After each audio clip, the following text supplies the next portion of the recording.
en el cumplimiento de las 4 cosas que hemos venido insistiendo en que son fundamentales: la distancia interpersonal de como mínimo 1,5 metros, el lavado frecuente de manos, el uso de mascarilla en las condiciones en que se ha estipulado, es decir, cuando no se pueda mantener la distancia interpersonal, y la higiene en espacios públicos y en espacios privados muy extremada.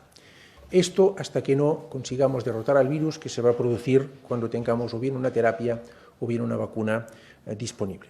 Justamente quiero hablarles de las vacunas también hoy, para anunciarles o decirles que ayer nuestro país comunicó su adhesión al acuerdo entre la Comisión y los Estados miembros de la Unión Europea para que sea la Comisión la que se encargue de negociar y formalizar acuerdos de compra de vacunas para todo el conjunto de la Unión, en los términos que se establecen en este acuerdo, es decir, garantizando la equidad de acceso a todos los países en las mismas condiciones.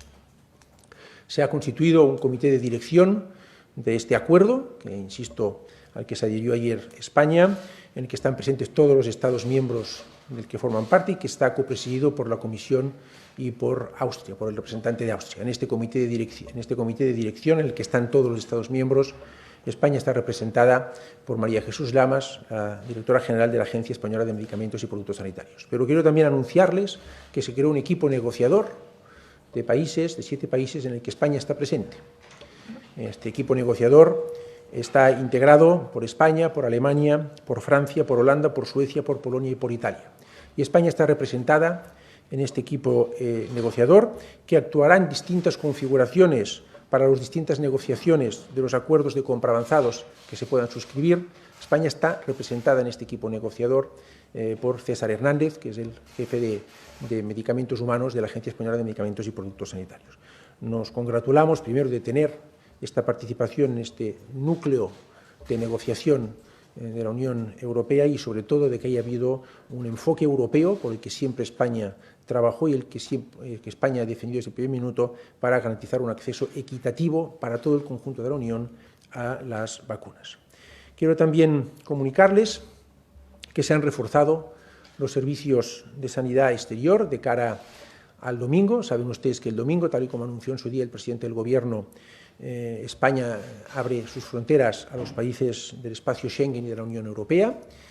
El 1 de julio a terceros países, de acuerdo con lo que decidamos conjuntamente con los socios europeos, pero el domingo ya a los países del espacio Schengen y de la Unión Europea.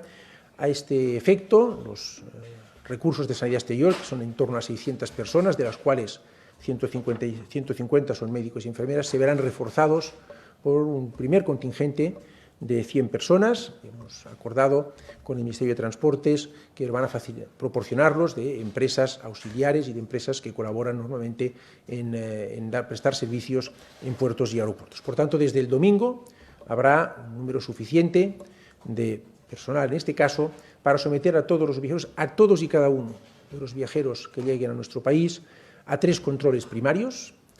En primer lugar, un control documental. Se les tienen que rellenar un documento cuyo denominación es un Passenger Location Card, un documento en que se tienen que dar los datos de localización en nuestro país y también información sobre si han pasado por la epidemia y en qué condiciones. Entonces, un control documental de este documento que tendrá que rellenar toda persona que venga a nuestro país, un control de temperatura mediante procedimientos automatizados y un control visual. Si uno de estos 3 controles primarios, insisto, si uno de estos 3 controles primarios a los que se va a someter a todas y cada una de las personas que lleguen a nuestro país no es superado, va a ser examinado por un médico. Y a partir de ahí, en función del diagnóstico que pueda hacer el personal sanitario que lo va a atender, va a ser ya derivado a la comunidad autónoma, a los servicios asistenciales de la comunidad autónoma, con los cuales hay un engarzamiento para que ellos también puedan tener la información precisa en este momento. Esto indico a partir del lunes, y seguirán escalando los recursos progresivamente a medida que vaya incrementándose el número de pasajeros y el número de vuelos que vengan a nuestra comunidad autónoma. Quiero, en tercer lugar, también comunicarles que en España, desde el 11 de mayo, ha habido 34 brotes de coronavirus. En este momento activos hay 9 brotes.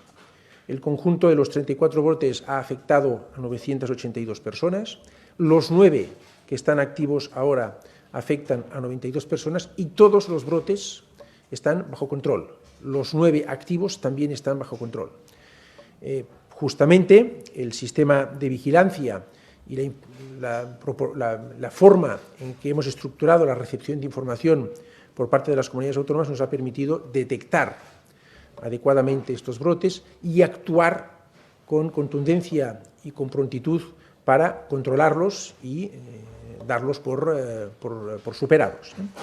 Y en cuarto lugar, y entrando ya en el tema de datos y su actualización, que vamos a proceder, de la cual vamos a proceder a informar ahora, quisiera, antes de ceder la palabra al doctor Simón, hacer unas consideraciones muy breves. En primer lugar, quiero una vez más subrayar que en España tenemos el alcance de la epidemia, el alcance global de la epidemia lo conocemos en España y no todos los países pueden decir lo mismo, gracias al estudio de seroprevalencia, que justamente acaba esta semana su tercera y última oleada. Estamos viendo si luego prolongamos este estudio más adelante, y de lo cual tendrán ustedes puntual información. Esta semana acaba la tercera oleada, ustedes conocen ya los resultados preliminares de la primera y segunda oleada, en torno a un 5% de la población española ha tenido contacto, se ha infectado de alguna forma con el virus, estamos hablando de 2,3, 2,4 millones de conciudadanos, y esto es el alcance global que conocemos gracias a este estudio que hemos hecho en España y que, en fin, ha tenido también bastante repercusión internacional por ser el primer país que ha elaborado un estudio de estas características, homogéneo en todo el territorio nacional y que proporciona una fotografía por provincias que nos permite, por ejemplo, ver que el grado de afectación del virus ha variado territorialmente. En segundo lugar, el número de test realizados, que ha ido incrementando desde unas primeras etapas en que hacíamos menos test hasta ahora, donde los últimos datos disponibles son que en España de PCR, solamente de PCR, sin contar con los test de anticuerpos, hemos ya realizado a fecha 11 de junio, pendiente de la actualización que daremos a conocer esta tarde a última hora o mañana, en España se han realizado ya más de 3 millones de PCRs, en concreto 3.061.738 PCRs, más que el número de personas infectadas, ¿no? A un promedio diario de en torno a las 40.000 PCRs diarias. Por lo tanto, mucha más capacidad de PCR, mucha más capacidad de diagnóstico. A esto no añado los 1.700.000 test de anticuerpos que también se habían realizado el 11 de junio, ¿no?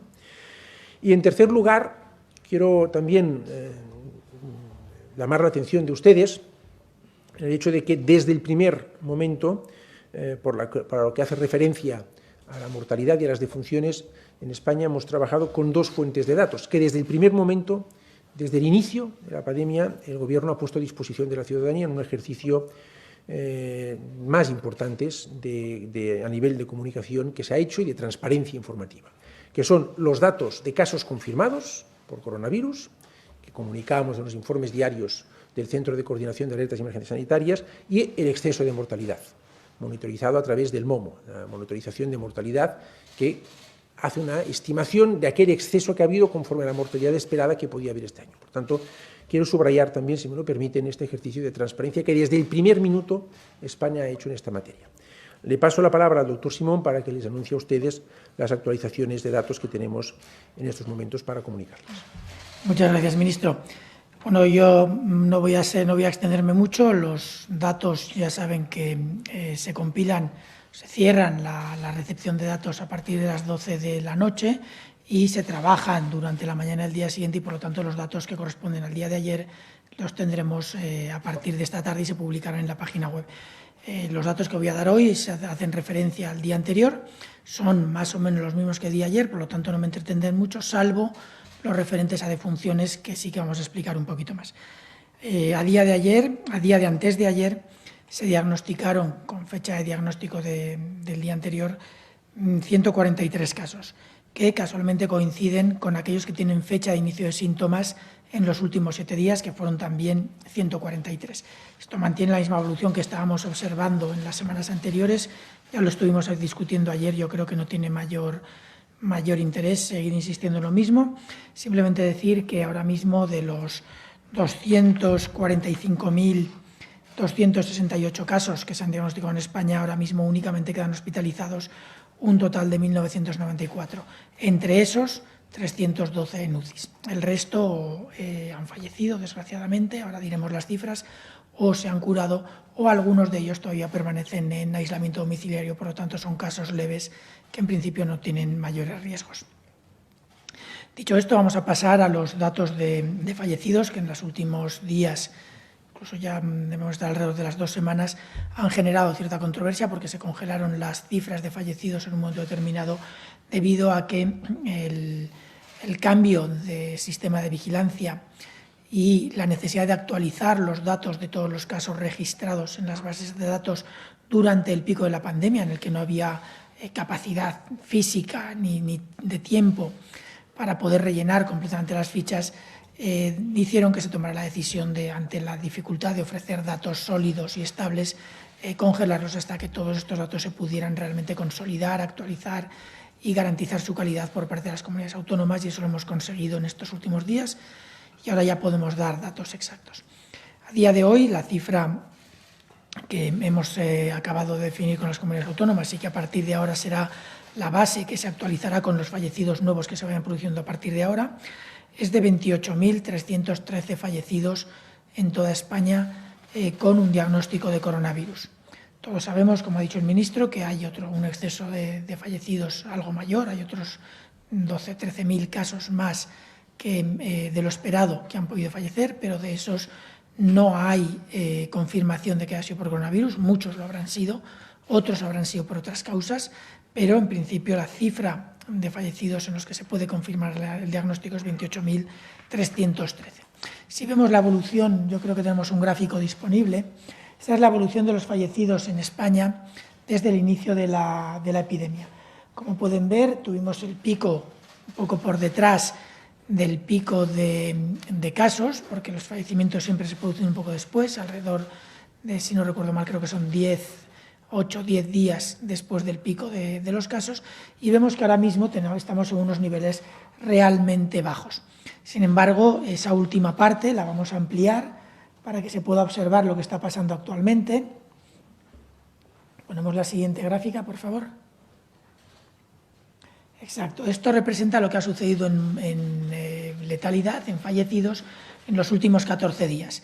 Esa parte que apenas se veían ya casos en la curva, hemos agrandado el eje, hemos hecho una especie de zoom y valoramos esto. Se ponen los últimos 14 días para que tengamos una perspectiva más realista de la evolución de la tendencia.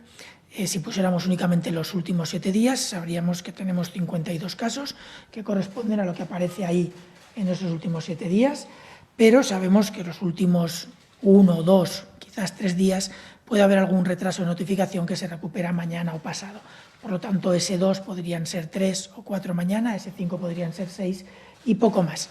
En todo caso, para evitar ese sesgo que podríamos tener, extendemos la curva hacia atrás un poquito más y se puede valorar una clara tendencia descendente, incluso aunque ese sesgo se pudiera corregir, que se corregirá mañana o pasado. Ahora mismo estamos en unas cifras de fallecidos realmente bajas. Como he mencionado antes, en UCI solamente hay ingresados ahora mismo 312 pacientes, son los que tienen una mayor probabilidad de fallecer, esperemos que no. Lo cierto es que nuestras UCIs, cuando están a pleno funcionamiento, y si ahora mismo ingresan pacientes con unos cuadros quizás menos graves, podemos esperar que el nivel de fallecimiento sea menor que en otros periodos, pero lo cierto es que como máximo podríamos tener unas cifras de ese orden, que esperamos, ya digo, que sean mucho menores. Estas son las cifras que vamos a utilizar a partir de ahora. Las series se corrigen hoy, estarán disponibles, entiendo que esta misma tarde, para todo el mundo, y por lo tanto esperamos que esta cifra, que ha tenido cierta controversia en estos últimos días, ya no vaya a producir más problemas y todos entendamos o hablemos el mismo lenguaje utilizando los mismos datos. Esto no quiere decir que en algunas comunidades autónomas no se den cifras que, incluyendo estos datos, no puedan añadir casos sospechosos, casos probables, casos compatibles, dado que nosotros utilizamos aquellos que en principio son casos confirmados por coronavirus.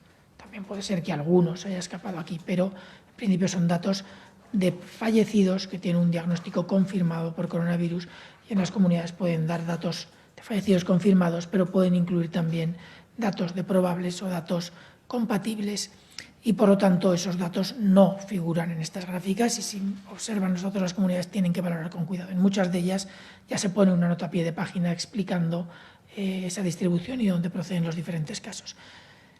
De todas formas, estos datos provienen de las comunidades y cuando nos refiramos las comunidades y nosotros al mismo tipo de fallecido, los datos serán iguales, o deberían de serlo. Y sin nada más, ministro. Muy bien, pues estamos a su disposición. Bien, pues comenzamos con las preguntas de los medios de comunicación. Hoy el grupo que va a preguntar lo componen los siguientes medios y periodistas. 20 minutos, El Economista, Público, ABC, El Punt Avui, Crónica Balear, News Diario, L'Eco francés, Es Radio, Dosland Radio. Esto sería la decena de medios que están dispuestos a participar y comenzamos en la sala de prensa de manera presencial. Está 20 minutos. Decid, por favor, vuestros nombres. Adelante. Hola, buenas tardes. Soy Clara Pinar, de 20 minutos. Tenía un par de preguntas para el ministro Illa. Una sobre la nueva normalidad. El decreto atribuye al Ministerio de Sanidad la posibilidad de intervenir en situaciones graves, en lo sucesivo, en situaciones de urgente necesidad. Entonces, me gustaría saber en qué situaciones serían estas, si ya está esto determinado, qué debería pasar para que Sanidad pues interviniese. Y sobre el refuerzo del control en los aeropuertos, del que he hablado, quería saber en Barajas en concreto si va a ser igual para el resto de aeropuertos y si van a hacerse PCRs en caso de que un pasajero tenga que pasar al control médico. Y para el doctor Fernando Simón quería preguntarle, porque ayer dijo que, bueno, que hasta el domingo, hasta el lunes que viene, que se eviten los movimientos entre provincias si no es obligatorio. Y me gustaría saber qué diferencia hay de 2 días entre lo que se puede hacer hoy y lo que se puede hacer el domingo, si realmente el domingo estaremos preparados para movernos entre provincias. Gracias. Muchas gracias, Clara, por sus preguntas. Bueno, la primera pregunta, en el marco de la nueva normalidad, corresponde ya a las comunidades autónomas a ejercer sus competencias y el Gobierno de España y el Ministerio de Sanidad intervendrán cuando sea necesario. Quiero decir, si hay, esperemos que no sea el caso, estamos trabajando para que no sea el caso, pero si se produce una situación que escapa a la dimensión de una comunidad autónoma y que requiere de una medida drástica de limitación generalizada de la movilidad, el Gobierno de España intervendrá. Estamos justamente trabajando en la definición precisa de escenarios, ya llevamos muy avanzado, en la recopilación de ya distintos protocolos que hemos hecho para precisar muy bien qué hacer en cada situación, ¿no? Pero, insisto, actuaremos cuando sea necesario. Yo creo que los datos que les he dado antes de los brotes que se han producido, la prontitud con que se han detectado y la contundencia con la que se ha actuado, bueno, nos tienen que hacer tener una actitud de máxima prudencia, pero también de ver que de momento las cosas están funcionando, al menos hasta ahora, correctamente. Si hay que actuar, el Gobierno de España volverá a actuar con lo que haga necesario para poder contener los datos. Respecto a los aeropuertos, lo que le he comentado va a ser para el conjunto de todos los aeropuertos. Es decir, en el conjunto de todos los aeropuertos españoles se van a hacer los 3 controles primarios a los que me he referido antes y un control secundario por parte del personal. Y se hará PCR cuando el personal de sanidad exterior ha sido determinado necesario. No se van a hacer PCRs, no está previsto PCRs masivas a todas las personas que vengan. Se va a hacer en aquellas personas que, de acuerdo con los protocolos que tenemos establecidos y de acuerdo con la decisión que tome el personal médico que atienda a estas personas, merezca la pena hacer una PCR o consideren oportuno hacer una PCR, y también a partir de ahí se aplicarían, se activarían los protocolos que tenemos ya establecidos y, por tanto, a todos los contactos estrechos, estamos en esta fase, pues también se ejecutarían las PCRs. Bueno, en cuanto a los movimientos, ayer mencionamos varios aspectos que tienen que ver con los movimientos.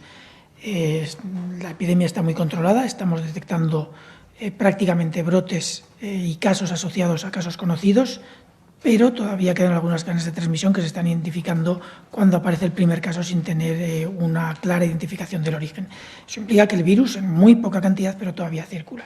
Esto nos tiene que incitar a seguir siendo precavidos. Estamos entrando en una nueva normalidad. No estamos entrando en la normalidad. El virus sigue estando aquí, el virus sigue estando en una gran parte del mundo, puede llegar a España de nuevo, por lo tanto tenemos que tener cuidado. Ayer mi intención, no recuerdo cómo lo expresé, pero mi intención es simplemente decir que esta nueva normalidad tiene que implicar que seamos conscientes de los riesgos a los que nos exponemos y a los que se exponen los demás. Y uno de ellos es la movilidad sin sentido.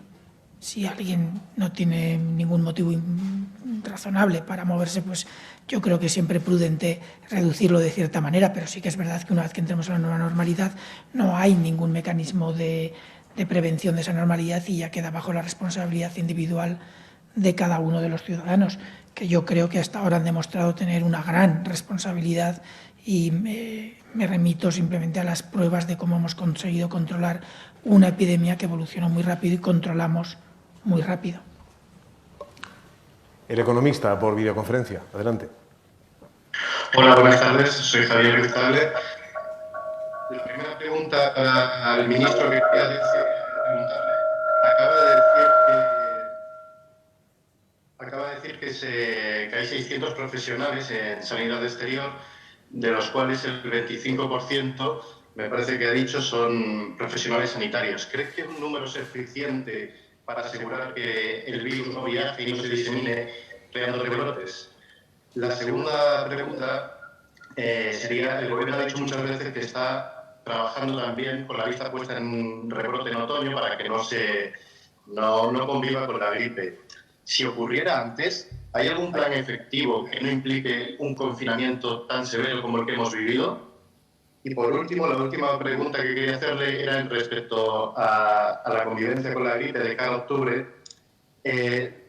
Comparando ambos acuerdos marcos de compra de vacunas de la gripe de 2019 y de 2020, se han comprado unas 300.000 dosis más. ¿Crees que es suficiente como para alcanzar los estándares de la OMS, que dice que debemos de alcanzar el 75% de tasa de vacunación y los profesionales sanitarios están en torno al 30% de vacunación y los mayores de 65 en torno al 50%? Muchas gracias. Muchas gracias, Javier, por sus preguntas. En primer lugar, también he dicho que había un refuerzo inicial que se va a ir escalando conforme vaya aumentando el tráfico aéreo en nuestro país de 100 personas.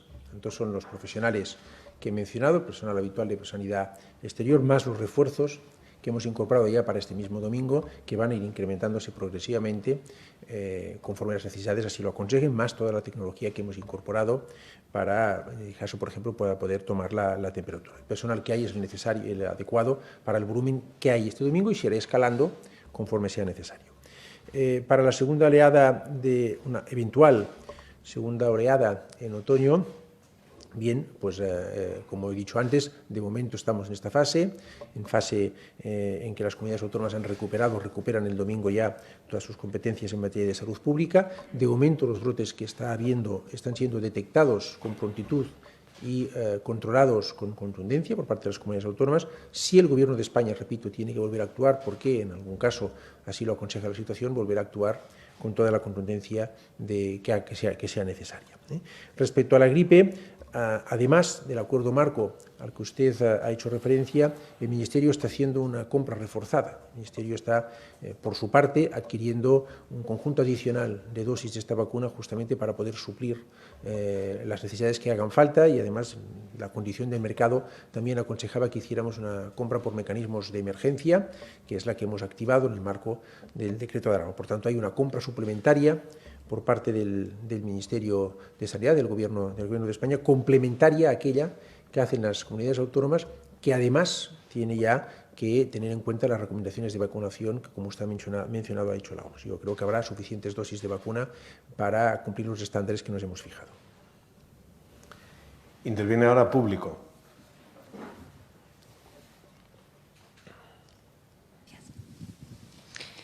Buenas tardes, ministro, doctor.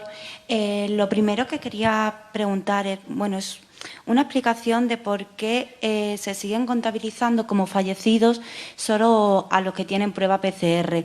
La Organización Mundial de la Salud, en el manual para clasificar al COVID como causa de muerte, recomienda contar a todas las personas que tengan síntomas compatibles con COVID, aunque no haya prueba analítica.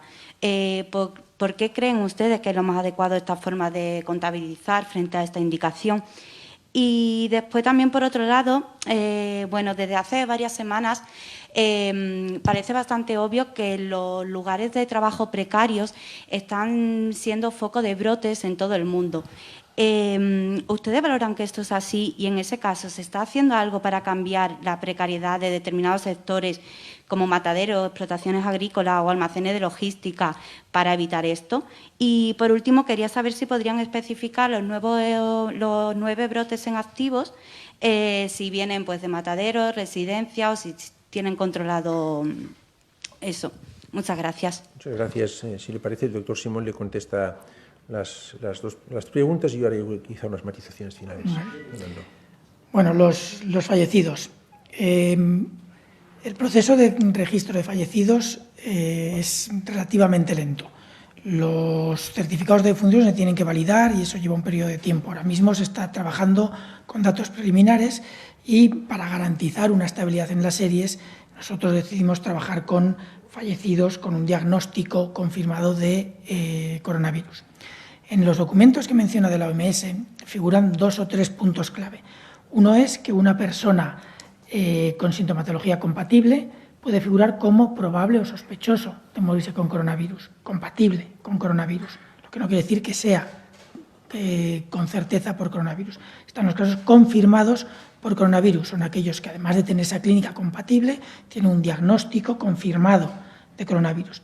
Y además hay un punto muy importante en las indicaciones, creo, no sé si va a ser textual, pero será muy cerca, que dice algo así como: el tener una infección por coronavirus no implica fallecer por coronavirus y el médico debe valorar si la causa de la muerte está asociada a un proceso producido por el virus o no. Estos 3 aspectos se tienen que combinar de alguna manera y todos estos datos son los que al final, cuando se haga la revisión, la actualización y la verificación de las causas de fallecimiento en los certificados de defunción, se tendrá la base de datos final, que se tarda varios meses en tener. Esa la tendremos en su momento. Ahora mismo, por motivos de vigilancia, nosotros hemos utilizado una serie que hemos considerado más estable. Es una serie que incluye todas aquellas personas que tienen un diagnóstico de coronavirus y fallecen y que están notificadas al sistema. Obviamente, si no están notificadas al sistema, no hay manera de detectarlas. En principio, nosotros ahora mismo estamos asumiendo que todos aquellos con una prueba diagnóstica, una PCR por coronavirus, si fallecen, estamos asumiendo en principio que fallecen por coronavirus. Alguno no, y alguno es retirado de las bases de datos por las comunidades autónomas. Pero también se incluyen ahí algunos que, teniendo una infección, han fallecido de otra cosa. Es decir, hay una mezcla de casos, son pocos. La verdad es que estas diferencias son marginales. La cifra de 28.313 es una cifra muy realista. Pero puede haber alguna pequeña variación debido a todos estos factores.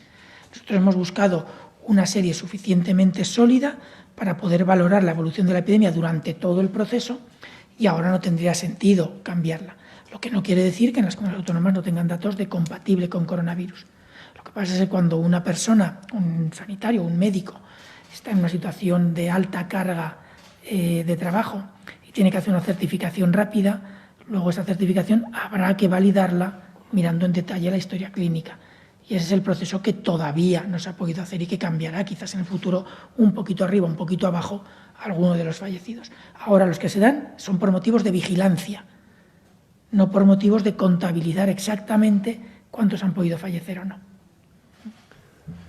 Respecto a los brotes y a los asociados, a algunos de ellos efectivamente asociados a algunas actividades productivas y algunas situaciones de condiciones de vida de los colectivos laborales, he de decir que las comunidades autónomas han estado muy encima, y nosotros también en estos casos, y se ha instado a tomar aquellas medidas del tipo que fueran para controlar, en primer lugar, estos brotes y, segundo, evitar que se puedan producir actuando sobre aquello que hubiera que actuar y cambiando lo que hubiera que cambiar.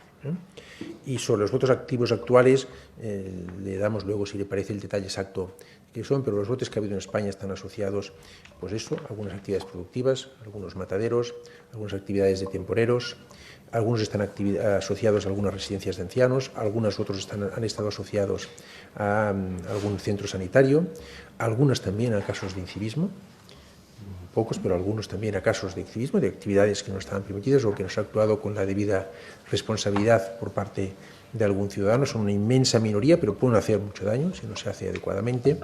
Y algunos también han sido casos importados. Pocos, pero ha habido algunos casos importados que han llegado a nuestro país, han sido detectados y han generado un pequeño brote. Básicamente la tipología de casos es esta.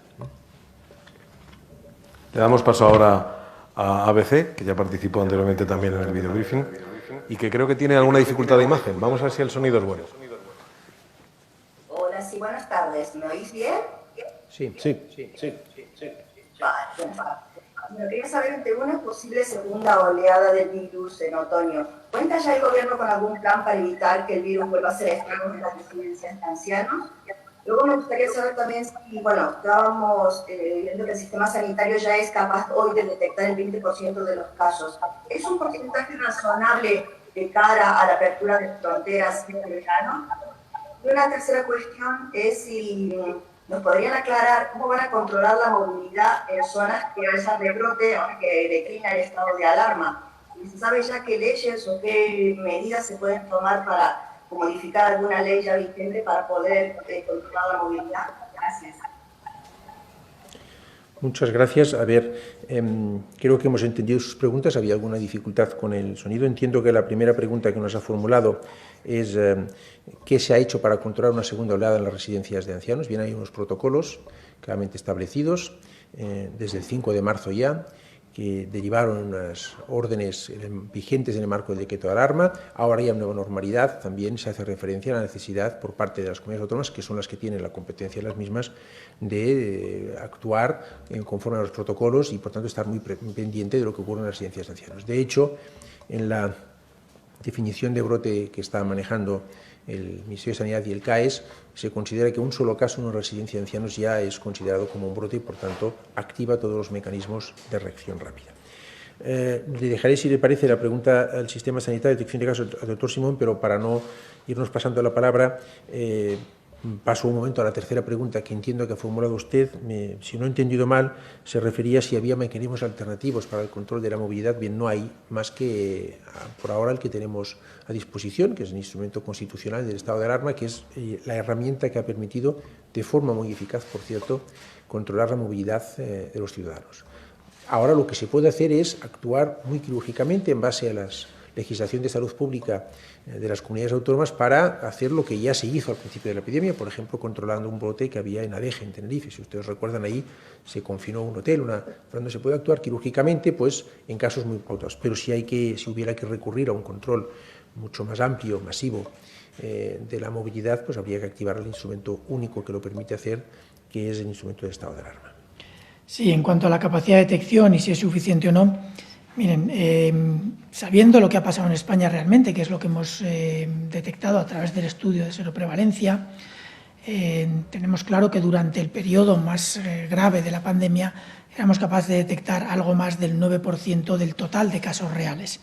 Unos cuantos de esos casos eran asintomáticos, los que no se detectaban, otros eran con sintomatología tan leve que ni siquiera iban al médico, y luego algunos con sintomatología a lo mejor un poco más moderada o grave que tampoco iban al médico y por lo tanto no se podían detectar. Y en algunos casos eran pacientes que sí que podían ir, pero que en algunos días del periodo álgido costaba hacer las pruebas diagnósticas a todos. Ahora mismo sabemos por la segunda oleada del estudio de seroprevalencia que desde el día 11 de mayo, con el nuevo sistema de vigilancia, estamos detectando de promedio en ese periodo casi el 20%, 18 y pico por ciento de los casos que creemos que se están produciendo realmente en España en este periodo. Pero ese porcentaje ha ido subiendo a medida que avanza el tiempo, es decir, no es lo mismo la semana del 11 al 18 que la última semana del 8 al 12, por ejemplo, o al 14. Ha ido subiendo progresivamente y ahora estamos probablemente por encima de ese 25%. También sabemos que aquellos que no estamos detectando son probablemente los casos más leves o los asintomáticos, que tienen una capacidad de transmisión menor y que podría llegar a ser incluso no suficiente para generar brotes epidémicos de importancia, lo que no quiere decir que no pudieran generar algunos casos a su alrededor o algún caso a su alrededor. En todo caso, el objetivo es seguir mejorando nuestra capacidad de detección. Ahora mismo, en un periodo en el que los cuadros sospechosos, es decir, personas con alguno de los síntomas compatible con coronavirus, por leve que sea, se detectan, es un número muy importante. Estamos detectando alrededor de 53.000 nuevos casos sospechosos cada semana en España y se hace PCR ahora mismo al 91% y va creciendo progresivamente. No sé si llegaremos al 100% de ellos, pero estaremos muy cerca. Ya tenemos un porcentaje realmente muy alto. Todo esto nos permite pensar que, pese a que el número de cuadros clínicos que tienen alguna posibilidad de estar relacionados con el coronavirus va descendiendo a medida que nos acercamos al verano. Mantenemos un nivel de detección de casos sospechosos muy alto, lo que quiere decir que nuestra capacidad de detección se va incrementando y, por lo tanto, podremos probablemente reaccionar más rápido de aquí en adelante, como ya está demostrado que podemos hacer. Pero sí que es verdad que el riesgo cero no lo podemos garantizar. Sí que puede haber casos asintomáticos, puede establecerse alguna cadena de transmisión leve, de bajo perfil, que no se detecte, y eso en algún momento puede llegar a generar casos graves en caso de que se introduzca ese virus en algún grupo vulnerable.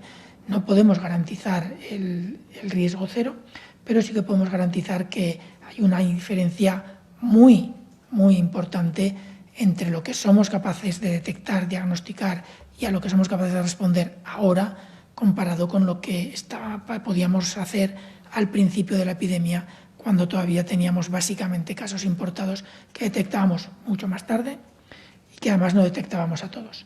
Ahora detectamos muy pronto y detectamos a un porcentaje muy, muy superior a lo que detectábamos al principio. Interviene desde la sala de prensa del Punt Avui. Sí, David Portabella, del diario El Punt Avui. Para el ministro de Sanidad, usted que conoce bien lo que significa la verbena de San Joan en Cataluña, ¿le inquieta que las ganas de celebración en grupo pueda traer brotes de casos en los próximos días? ¿Haría alguna recomendación especial al respecto? Y, en segundo lugar, ¿qué le parece el ritmo impuesto por la Generalitat en esta última fase? Al final, una mayoría de catalanes habrá pasado solo unas horas en fase 3. Y para el doctor Simón, se está instalando el optimismo de que una vacuna estará este año o el próximo, pero escuchando y leyendo a los expertos, que es lo que nos queda a los de letras, al final muchos advierten que las vacunas históricamente han tardado un promedio de 10 años desde el laboratorio a la calle. La viróloga Isabel Sola incluso alerta de que las prisas son contraproducentes y cita el caso del virus respiratorio sincitial. ¿Estos tiempos optimistas los dicta la política y sus urgencias o los dicta la ciencia? ¿Podría tardar 5 años, por ejemplo? Y una última, no sé si ha podido empezar a pasear recuperando su vieja normalidad y se ha podido formar una opinión sobre si en la calle se están imponiendo la disciplina con la mascarilla, por ejemplo, o hay una cierta relajación general entre jóvenes y adultos. Gracias. Muchas gracias, David. Bien, la verbena de San Joan, mi primera recomendación es que los ciudadanos de Cataluña sigan al pie de la letra las indicaciones que dé la Autoridad Sanitaria de Cataluña. En este caso, la consellera de Salud, Alba Vergés, ha dado, me parecían, las indicaciones, y lo primero que digo yo es que sigan las indicaciones que ha dado la Generalitat de Cataluña. Genéricamente lo que hago es un llamamiento a la responsabilidad. El virus sigue ahí, el virus no se ha ido. Hemos mencionado hoy que hay 34 brotes, 9 de ellos activos. Hemos mencionado las distintas causas y, por tanto, hay una apelación muy directa a todos los ciudadanos, no solo de Cataluña, sino del conjunto de España, actuar con responsabilidad individual, que es la clave. En esta fase es la clave. Esto quiere decir usar la mascarilla, mantener la distancia mínima interpersonal de 1,5 metros, lavarse mucho las manos y tener mucha higiene en los espacios que se hacen. Respecto al retorno y a las decisiones que ha tomado la Generalitat, pues yo simplemente tengo que decir que se ajustan a aquel marco que habíamos fijado y acordado. Quiero decir, nosotros estimamos el miércoles que procedía a autorizar el pase, la progresión a fase 3 de las dos únicas zonas de Cataluña que todavía estaban en fase 2, que era la zona de Barcelona y la zona de Lérida. No hicimos antes porque conjuntamente vimos que la situación no era aconsejable, pero es verdad que hubo un progreso en esos 3 o 4 días que aconsejaron que el miércoles autorizáramos esto, y a partir de fase 3 corresponde, como dijimos siempre desde el principio, una gobernanza plena de las comunidades autónomas. Ellos han tomado esta decisión y no tenemos nada más que decir al respecto. Simplemente que se ajusta al marco de decisiones que habíamos fijado previamente. Bien, en cuanto a las vacunas y la velocidad con que se pueden o no producir, los procesos de desarrollo de vacunas dependen de muchos factores, y una parte importante de ellos son administrativos y de verificación de la calidad. Tengan en cuenta que las vacunas se aplican a personas sanas. No es lo mismo dar un tratamiento a una persona enferma con la intención de curarlo, por lo tanto hay un claro beneficio de una persona que ya está en una situación precaria, pero cuando aplicas una vacuna a una persona sana que quizás no se exponga nunca al patógeno, tienes que garantizar mucha seguridad. Entonces, los procesos de verificación y de calidad de las vacunas tienen que seguir una serie de fases en sus estudios y tienen que seguir una serie de procesos de verificación de la calidad y de la efectividad y la eficacia por otro lado. Eso normalmente es cierto, lleva de 8 o 10 años, en algunos casos se ha reducido a algo menos, pero sí que es cierto que los procesos son largos, sobre todo porque si la vacuna no va a aportar nada, porque la eficacia no es suficiente para controlar una patología o para reducir riesgos importantes, muchas veces los procesos de estudio incluso se paran a mitad porque no van a llegar a su resultado adecuado. Pero gran parte de esos procesos de verificación y administrativos, cuando tenemos un riesgo inminente como es este, para el que no hay ni tratamiento ni vacuna, gran parte de los procesos administrativos se pueden aligerar y se aligeran. Y eso reduce parte del tiempo de desarrollo de una vacuna. Gran parte de los diferentes procesos de investigación, que incluyen hasta en general 4 etapas, las 3 primeras clave y la última es posterior, en la que primero se verifica si la vacuna es segura, luego se tienen que identificar las dosis necesarias para producir inmunogenicidad y luego valorar si esa inmunidad que produce es suficiente para reducir el riesgo de infección o el riesgo de otro endpoint, otro punto final que pueda ser fallecimientos, complicaciones, etcétera, si esa inmunidad que genera es suficiente para reducir esos resultados y además en una cantidad suficiente para que merezca la pena vacunarse. Todos los procesos se pueden, juntar, colapsar un poquito. La parte de seguridad y estudio de la dosis, a lo mejor no es necesario hacerlo en 2. En realidad se pueden incluso dividir, hay fase 1, 1A, 2, 2A. Se pueden incluso juntar algunas de ellas y eso favorece la velocidad en el desarrollo de la vacuna. La inversión que se está realizando en esta situación, porque es necesaria para conseguir la vacuna más rápido, también favorece que todos los procesos intermedios se consigan hacer mejor. Y una vez que todo eso se tiene hecho, ahora mucho más rápido que en una situación habitual, se tiene que añadir el tiempo de producción. Una vacuna que demuestra eficacia, y eso ya lleva un tiempo importante, tiene luego que producirse en suficiente cantidad para que se pueda utilizar, para que afecte, para que pueda utilizar la población. La producción depende de, por así decirlo, es raro decirlo, pero de la rentabilidad que vaya a decir una vacuna, que vayan a vacunarse 1.000 personas, no es lo mismo que una vacuna que van a vacunarse 1.000 millones de personas. Y, por lo tanto, los mecanismos de producción tampoco son los mismos. Una vacuna que se produzca en cantidades pequeñas requiere una capacidad industrial determinada y una vacuna que se tiene que producir en cantidades enormes requiere una capacidad industrial diferente. Ahora mismo, normalmente esos procesos son progresivos, uno detrás de otro. Ahora mismo esos procesos se están solapando. Se está desarrollando la capacidad industrial incluso antes de tener una vacuna, para estar listos. Todo esto hace que se puedan reducir mucho los tiempos. Yo personalmente, que a final de año esté lista la vacuna en cantidad suficiente y suficientemente buena como para que nos vacunemos todos, yo creo que será un poquito más largo, pero podría ser que a final de año estuviera lista. También es cierto que ahora mismo hay, me parece que son cerca de 300 candidatos a vacuna en alguna fase de estudio. Algunos están incluso antes de utilizarlos en humanos, en laboratorio con modelos animales. Esas 300 vacunas, algunas serán útiles para una cosa, por ejemplo, para reducir la mortalidad pero no la transmisión. Otras reducirán la transmisión, pero aquellos que se enfermen tendrán la misma letalidad. Otros reducirán las complicaciones, pero a lo mejor no reduce la letalidad ni la transmisión. Y cada una se irá produciendo en el momento en el que demuestre eficacia. Por lo tanto, no sabemos si la vacuna que más nos interese será la primera, la segunda o la 15ª. Tendremos que empezar a vacunar con la primera que haya, porque si se pone en el mercado es porque tiene algún efecto beneficioso. Si no, obviamente no se pondrá en el mercado. Pero el que empecemos con una no quiere decir que terminemos con esa. Y todo esto hay que seguirlo con mucho cuidado. Ya ha explicado el ministro que hay muchos consorcios a nivel internacional y a nivel de la Unión Europea muy potentes que están trabajando en todos los pasos. La parte de investigación básica, previa a su prueba en humanos, la parte de investigación en humanos y la parte de producción de la vacuna posterior. Y además, todas las personas de las agencias reguladoras están estableciendo los métodos para reducir los tiempos administrativos que requieren la autorización de las vacunas. Yo creo que es posible, pero honestamente pienso que será más a principios del año que viene que a finales de este. Vamos al siguiente medio. Perdón. se me olvidaba, el paseo y las medidas. Bueno, yo creo que mi confinamiento va a durar un poco más que el de la mayoría de las personas.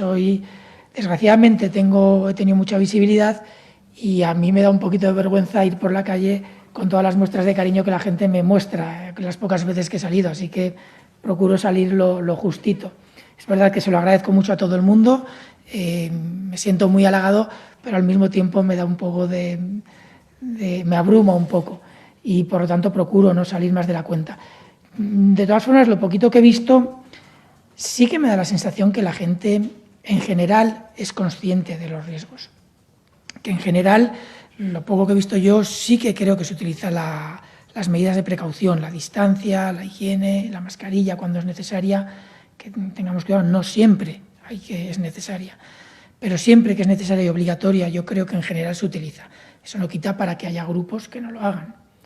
El problema es si esos grupos tienen una red de contactos suficientemente amplia como para generar un problema global. Y ante ese riesgo, yo creo que debemos realmente ser muy conscientes de que lo que hacen unos va a afectar a todos los demás y debemos de ser muy conscientes de no solo, o sea, esto no es una cuestión individual, igual que el uso de la mascarilla protege al que la lleva, pero el uso fundamental de la mascarilla es para proteger a los demás cuando alguien esté infectado. Es un uso altruista y yo creo que en España hemos demostrado en múltiples ocasiones que somos una población altruista, social, que trata de ayudar y proteger a los demás. Y me gustaría, si fuera posible, que diciéndolo desde aquí, que eso se demostrara también en este momento. Vamos al siguiente medio. Parece que hay acoplamientos en la sala. Es Crónica Balear. Hola, buenas tardes. Esther Ballesteros, de Crónica Balear.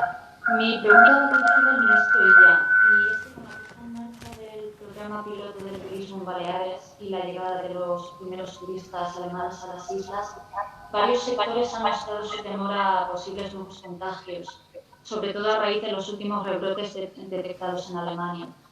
Ya sé que durante la rueda de prensa han hecho hincapié en los controles que se llevarán a cabo, pero quería saber si estos rebrotes pueden hacer peligrar este canal abierto con Alemania, ya no solo en lo relativo con Baleares, sino también cuando se reabran las fronteras. Y luego, por otro lado, quería saber si hay algún acuerdo específico con las comunidades autónomas para que las personas mayores sanas que estén en las residencias puedan salir a la calle, teniendo en cuenta sobre todo que hay muchos ancianos en pisos que no tienen jardín ni zonas en las que pasear. Muchas gracias. Muchas gracias, Esther. Muchas gracias, Esther.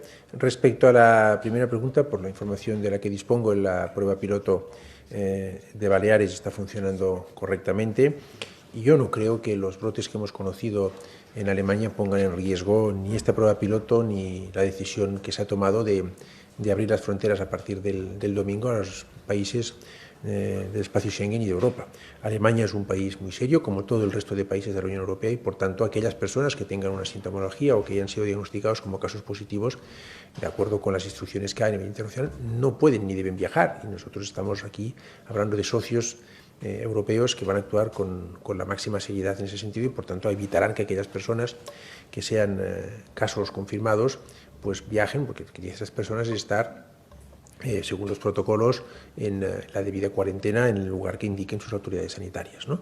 Y además hay los controles ya necesarios en destino, en este caso, por parte de Baleares, para poder también detectar a aquellas personas que no cumplan esos 3 controles primarios que le he mencionado o que no pasen el control médico posterior en caso de que no superen alguno de los primeros.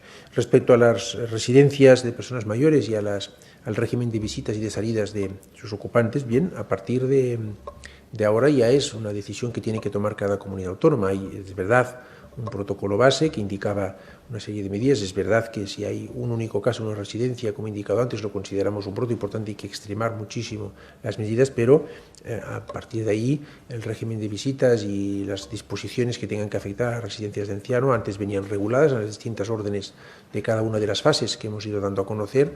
A partir del domingo, en que ya estamos en nueva normalidad, es cada comunidad autónoma que tiene que decidir si mantiene estas medidas, en el caso de Baleares, las que estaban vigentes en fase 3, o bien no las mantiene y, por tanto, pasa ya a levantarlas.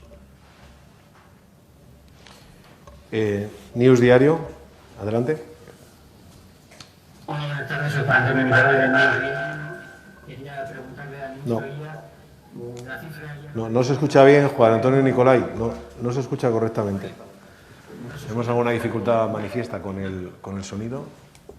Vamos a ver, no sé si es en origen o aquí. ¿Lo intentamos de nuevo, Juan Antonio Nicolai, News Diario? Sí, si os parece, no sé si ahora me escucháis bien. Vamos adelante. ¿Me escucháis bien? Perdona, ¿me escucháis bien ahora? Sí, se escucha. Vale, correcto. Ministro, quería preguntarle, la cifra ya ha dicho que quizás no la tiene por el momento, pero quizás nos podría explicar los problemas concretos que tiene para dar el dato concreto de los muertos en residencias, y también quería saber si ha evaluado el daño político que puede causar pues el oscurantismo que en principio aparentemente hay con este dato. Y a Fernando Simón también le quería preguntar en qué plazo calcula que podremos saber qué porcentaje de esos 13.000 fallecidos que hay de decalaje entre el MOMO y el conteo oficial corresponden efectivamente con víctimas del coronavirus. Y en todo caso, ¿qué cantidad de escenario considere normal que fuera el coronavirus? Muchas gracias, Juan Antonio, por sus preguntas. Procedo a contestar las dos primeras que me ha formulado. Bien, estamos todavía a la espera de recibir alguna información respecto a residencias de ancianos, y cuando la tengamos toda completa y cuando la hayamos analizado y consideremos que sea una información robusta, la explicaremos en los mismos términos en que hemos hecho, siempre con un criterio de máxima transparencia, pero proporcionando información que hayamos podido contrastar. Sí, en cuanto a los fallecidos, no se oía muy bien, pero yo creo que he percibido lo que quería plantear con la pregunta. Preguntaba si cuándo sabremos el resto de fallecidos que todavía no tenemos bien identificado del exceso detectado por los diferentes sistemas de vigilancia de mortalidad se podrían atribuir a coronavirus y qué porcentaje sería lógico que se pudiera atribuir. Me parece que ha sido algo así. El total de casos son alrededor de 13.000 fallecidos, que obviamente no entran dentro de los 28.313 que ahora mismo tenemos identificados como confirmados por coronavirus. No le podría decir ahora mismo el porcentaje que se puede atribuir al coronavirus. Sí que creo que no será muy pequeño, sí que es posible que sea una parte, no le podría decir si va a ser un 20%, un 30%, un 50%, pero sí que será una parte no desdeñable de esos 13.000, creo yo, y que se centrarán probablemente en el periodo pico de la epidemia, en el cual la capacidad diagnóstica era algo menor y algunos de los pacientes no tenían un acceso real al diagnóstico o a los servicios sanitarios, ya fuera por una razón o por otra. Pero también es cierto que otra parte de esos 13.000 se deberá a otras causas.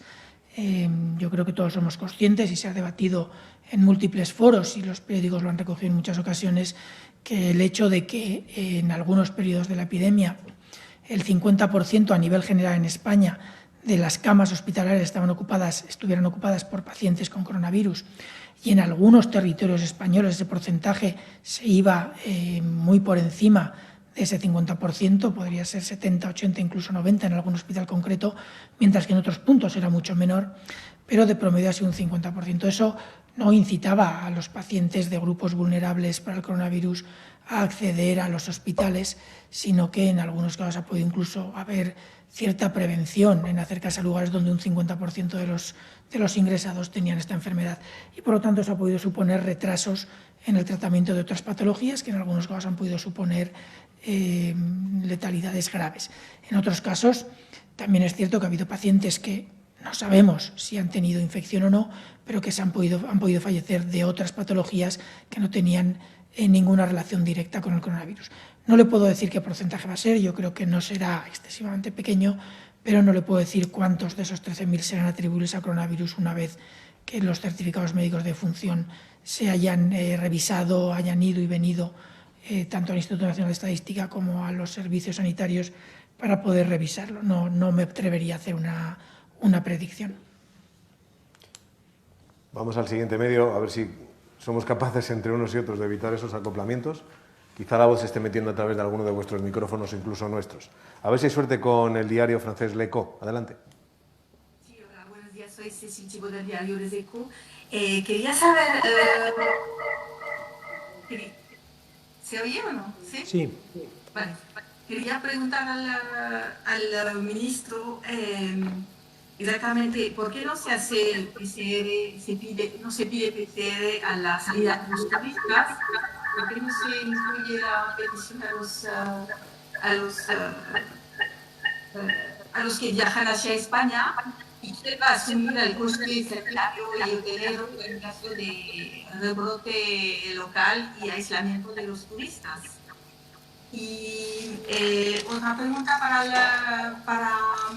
para el doctor Fernando Simón, quería saber, entiendo que la sobremortalidad puede tener unas orígenes muy distintas, pero se ve que en España la sobremortalidad es muy, muy, muy alta en comparación de otros países europeos. Se ve que es muy alta como en Italia o como en el Reino Unido, si he visto bien.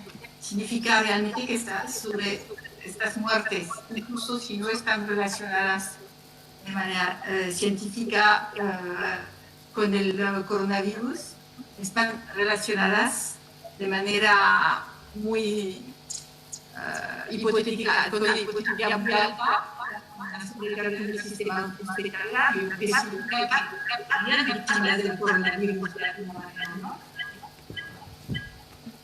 Bueno, está claro que ha habido bastantes dificultades, pero ¿se ha comprendido lo esencial, sí, ministro? Yo creo que se ha comprendido. Muchas gracias, Cecil, por sus preguntas. Bien, nosotros haremos los controles que le he detallado antes en los ciudadanos que decidan visitar nuestro país y les aplicaremos o les realizaremos un diagnóstico por PCR en aquellos casos en que presenten síntomas y sea necesario hacerlo conforme a nuestros protocolos.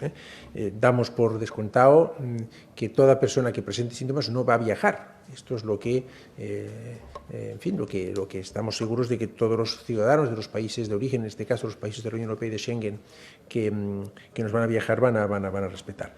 Respecto a los posibles brotes y medidas para aislar, en el caso que se detecten casos en turistas, vamos a actuar conforme a las disposiciones de la salud pública de las comunidades autónomas. Ya he mencionado antes un ejemplo previo que tuvimos en Adeje, en Tenerife, donde fue necesario actuar confinando un determinado establecimiento hotelero. Ya ha habido casos importados que han requerido el aislamiento de estas personas y sus contactos estrechos, y vamos a actuar con este procedimiento.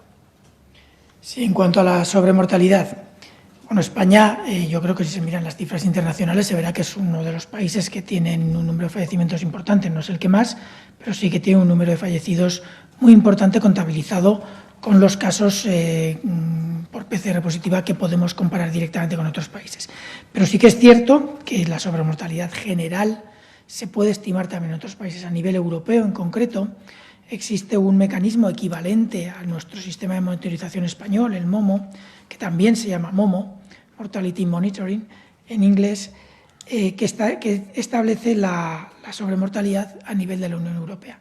Pero son modelos algo diferentes a los que se utilizan en España, porque el objetivo y la homogeneidad que se busca entre las estimaciones entre países hace que tengan que ser diferentes, porque los estudios de las series temporales no son exactamente equivalentes.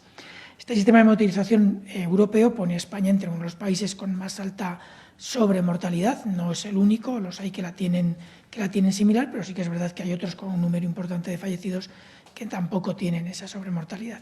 Puede haber varias explicaciones. Una, claramente, que de los casos que no tenemos ahora contabilizados como coronavirus, porque no tienen un diagnóstico de coronavirus y que suponen parte de esos 13.000 de exceso que nos falta por identificar la causa, puede ser que parte de esos sean por coronavirus y obviamente en su momento quedarán incluidos.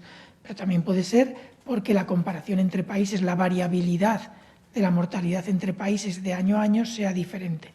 Y por lo tanto la comparabilidad de esos excesos de mortalidad que establece el MOMO europeo haya que valorar también con mucho cuidado. Ahora mismo no le puedo dar mucha más información. Sí que está claro que directamente porque la infección por el coronavirus haya podido afectar a la salud y haya podido favorecer el fallecimiento, ya sea por causa del coronavirus o por agravamiento de otra causa, o ya sea porque el tener una epidemia de coronavirus ha hecho que algunas personas no acudan a tiempo a los hospitales y hayan podido tener un incremento en la letalidad, es decir, directa o indirectamente, como causa inicial primaria como los 28.313 casos que tenemos, o como causa subyacente o como causa contribuyente secundaria, el coronavirus ha podido participar en una parte de ese otro exceso de mortalidad que nos falta por digamos, certificar o comprobar. Mucho más no le puedo decir. Es cierto que hace unos días sí que revisábamos con mucho detalle la evolución del momo europeo, pero es cierto también que llevo ya un par de semanas o 3 que no lo he vuelto a mirar. Tenemos ahora mismo una carga de trabajo muy importante con el proceso de transición y ahora con la preparación para el futuro, y no hemos tenido tiempo de mirar últimamente el momo europeo. Ya le digo que, en todo caso, estos excesos de mortalidad, que no afectan solo a España, son difíciles de atribuir directamente a una enfermedad u otra, aunque sí que es cierto que está en el aire la sospecha de que el coronavirus tiene algo que ver, directa o indirectamente, eso está claro. ¿Es Radio y Libertad Digital en la sala de prensa?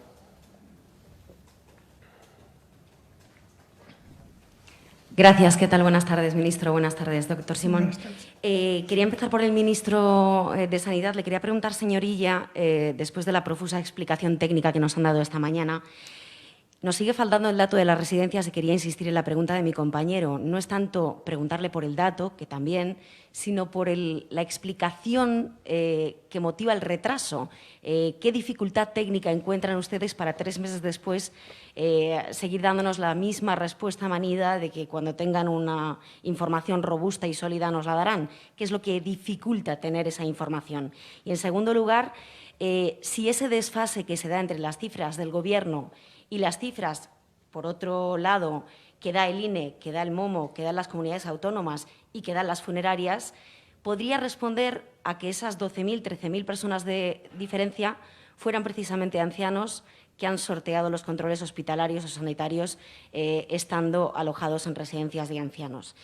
Y preguntarle también qué respuesta le daría a quienes creen que ese desfase responde a que por motivos políticos ustedes rebajan la cifra de muertos para blanquear su gestión de la pandemia.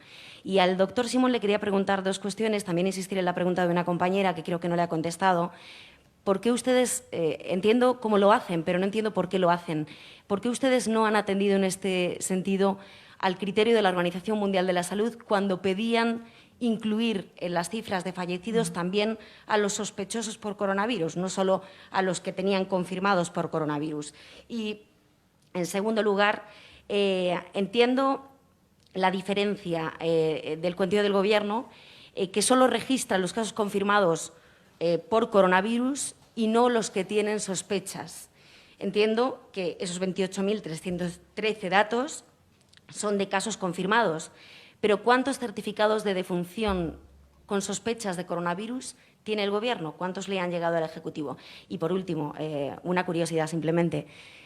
¿Cuánto tiempo más van a mantener las comparecencias diarias que usted ofrece desde el principio de la pandemia, dado que estamos en esta fase de nueva normalidad? No sé si se prevé a lo mejor algún cambio, que haya periodistas presenciales que le puedan preguntar en esas ruedas de prensa, o cuándo van a acabar esas ruedas de prensa excepcionales. Gracias.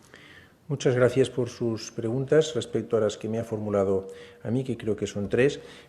Insisto, cuando tengamos, hemos pedido información más completa a las comunidades autónomas, cuando la tengamos, dispongamos de ella, la hayamos analizado y tengamos información robusta y sólida, la daremos a conocer con los criterios de transparencia con los que siempre hemos actuado.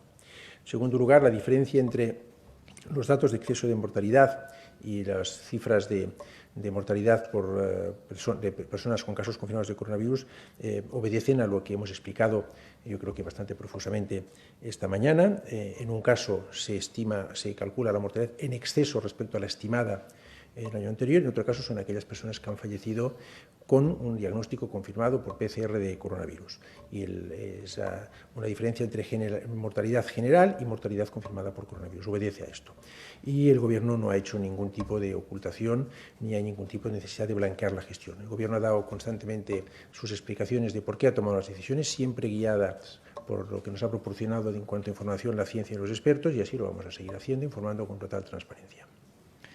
Sí, yo quizás añadiría un detalle. En España prácticamente el 90 y tantos % de los fallecidos es en mayores de 65 años. Lo que tenemos detectado también son prácticamente el 90 y tantos % de los fallecidos en mayores de 90 años. más de los que querríamos, pero la distribución es no muy diferente a la distribución de la mortalidad habitual respecto a los grupos de edad. Por tanto, podrían ser ancianos, desde luego. No tenemos acceso ahora mismo a los certificados médicos de defunción todavía, pero sí que es cierto que podrían serlo. No le puedo decir ni sí ni no. Lo que sí que es cierto es que la distribución es equivalente a la distribución habitual de la mortalidad por grupos de edad. Poco más o menos, variaciones marginales. En cuanto a los datos de OMS lo que ha publicado y lo que habla son de las guías para hacer la certificación, esa que lleva un tiempo, esa que se tiene que verificar, que va y viene hasta conseguir un diagnóstico lo más cercano posible a la causa real, que no siempre se consigue. Otra cosa es lo que se utiliza para hacer la vigilancia y el seguimiento de la epidemia.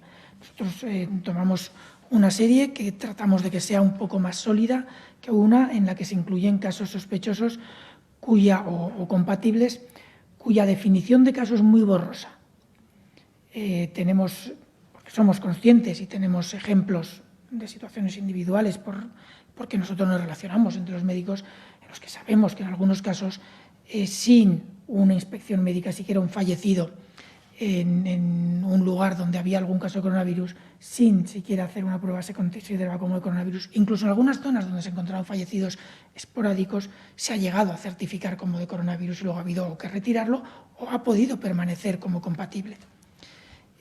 Todo eso da unas series que en vigilancia no podemos asumir porque van a generar unas distorsiones que no nos permiten valorar la evolución.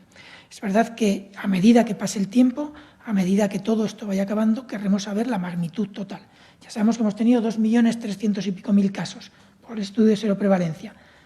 Poco a poco llegaremos a saber también cuál es el número de muertos totales reales, pero ahora mismo, desde luego, los que tenemos confirmados y que podemos valorar son los que hay.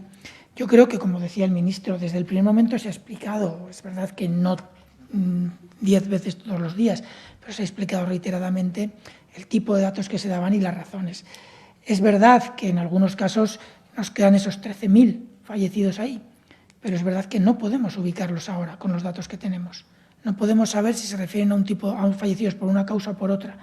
Cuando lo tengamos se cerrará y yo entiendo que se darán todos los datos y que estarán disponibles para todo el mundo. Pero ahora mismo lo que no podemos es utilizar para valorar la evolución de una epidemia datos que no dependen de cómo evoluciona la epidemia, sino de la capacidad que se tenga en un momento determinado asistencial, la capacidad que ya nos ha ocurrido, pero hemos tratado de minimizarlo lo más posible, la saturación de un médico que puede o no hacer una serie de pruebas, etcétera.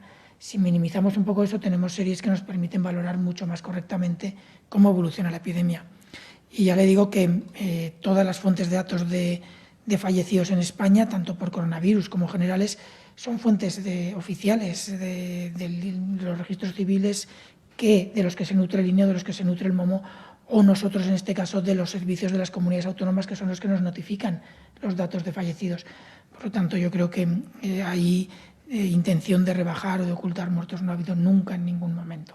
Sí que ha podido haber errores, eso obviamente hay que asumirlo en algún momento, pero son errores que se han ido corrigiendo y se han ido mejorando y que se han producido a todos los niveles de la cadena de transmisión.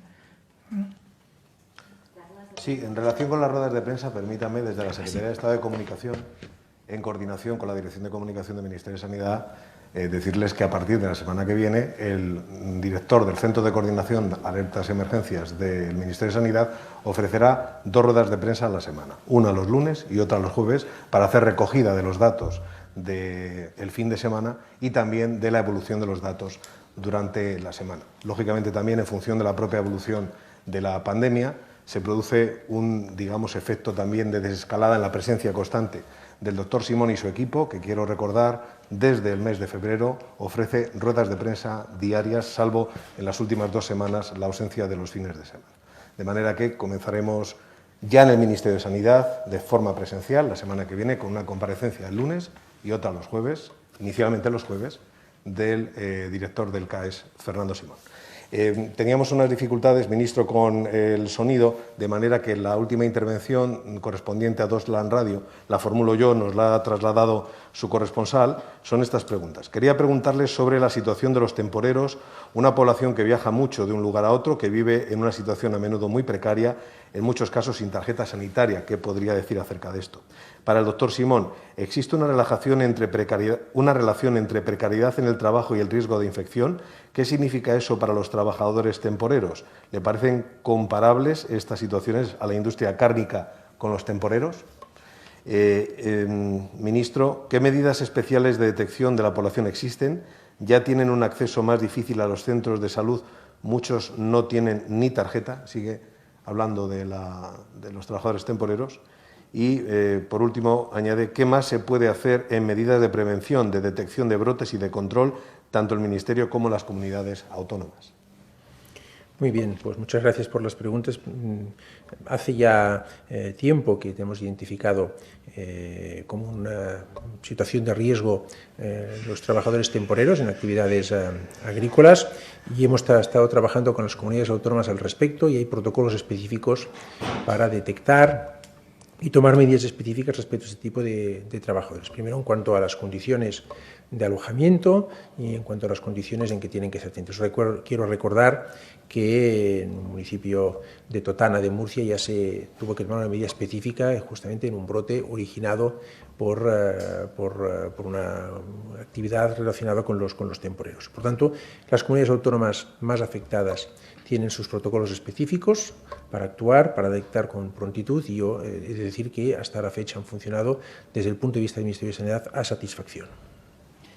Sí, en cuanto a la relación precariedad e infección, relacionado también con estos grupos y la relación entre industrias cárnicas, mataderos, me imagino que se refiere en concreto, y temporeros de otro tipo, agrícolas, bueno, yo creo que tenemos, no es fácil, estas cosas no son blanco y negro. La precariedad laboral obviamente puede favorecer un mal uso de equipos de protección, puede favorecer hacinamiento en el ámbito laboral, pero tenemos también que conocer que muchos de estos grupos de temporeros, de profesionales que trabajan de forma temporal, como también pasa en muchas industrias cárnicas, en los mismos sitios, también suelen ser un grupo que convive fuera de estos sitios conjuntamente y también en una situación muy precaria. Hay que diferenciar la precariedad laboral de la precariedad social o de vida, o no sé muy bien cómo se tiene que nombrar. Desde luego, favorece la transmisión, el hacinamiento, tanto en el lugar de trabajo como en los domicilios, la movilidad de las personas, el contacto con diferentes grupos en diferentes lugares, todo esto favorece la transmisión del virus y, por supuesto, que tiene algo que ver. No sabemos muy bien si es fundamentalmente en el lugar de trabajo o si es fuera del lugar de trabajo. Sabemos que en algunos puntos de trabajo, algunos de los equipos de protección que se pueden utilizar pueden no utilizarse correctamente y eso puede generar también algún riesgo. Pero lo cierto es que la precariedad, si incluimos la laboral, pero también la social, la de vida, la vivienda, favorecen la transmisión del virus. No quiere decir que sean los únicos lugares donde se transmite, pero desde luego lo favorece. En cuanto a la prevención, detección y control de brotes, como decía el ministro, se está trabajando bien. Las comunidades están detectando y están funcionando muy bien. Pero me gustaría desglosarlo en las tres partes que ha dicho. La prevención tiene un componente institucional que puede favorecer una serie de medidas poblacionales que reduzcan los riesgos, pero tiene un componente individual en el cual cada uno puede ser capaz de reducir los riesgos a los que se expone o los riesgos a los que expone a otros. Y eso es una cuestión que, como siempre, lo hemos repetido ya muchas veces, incluye la responsabilidad personal. Y yo creo que eso es un aspecto que no podemos dejar nunca de lado y no podemos tampoco descargar en otros. Tenemos que asumir cada uno la responsabilidad que nos corresponde. En cuanto a la detección, tenemos un sistema de vigilancia que no es lo que recibe el Ministerio. El sistema de vigilancia incluye desde el primer momento que se detecta un caso a nivel muy local hasta que al final llega al Ministerio de Sanidad o al Instituto de Salud Carlos III, al Centro Nacional de Epidemiología. Pero durante el proceso se empiezan a tomar acciones desde el primer momento. Y es ahí cuando la acción local, la acción municipal, la acción provincial, la acción comunitaria y la acción nacional, según lo que le toque a cada uno en cada situación y en cada escenario, tiene que permitir controlar el brote. Y todo parte desde la capacidad de detección. Ahora mismo es muy alta, como hemos comentado. Hay una gran sospecha a nivel nacional, muchísimos casos con una sintomatología muy leve se detectan, se identifican, se les hacen pruebas y aquellos que salen positivos se actúa sobre ellos. Ahora funciona bien. Yo creo que estamos en una situación en la que todos estos procesos se van a engrasar mejor, van a funcionar cada día mejor, pese a que ya está funcionando muy bien. Siempre hay margen de mejora, siempre. Y, por lo tanto, yo creo que podemos tener una cierta garantía de que podemos prevenir mucho, detectar casi todo y controlar también casi todo. Y a mí me gustaría eso, lo que no quiere decir que bajemos la guardia en ninguno de los niveles. Pues muy bien, muchas gracias por su atención y daríamos fin pues, a esta comparecencia y a las preguntas que nos han formulado. Buenas tardes.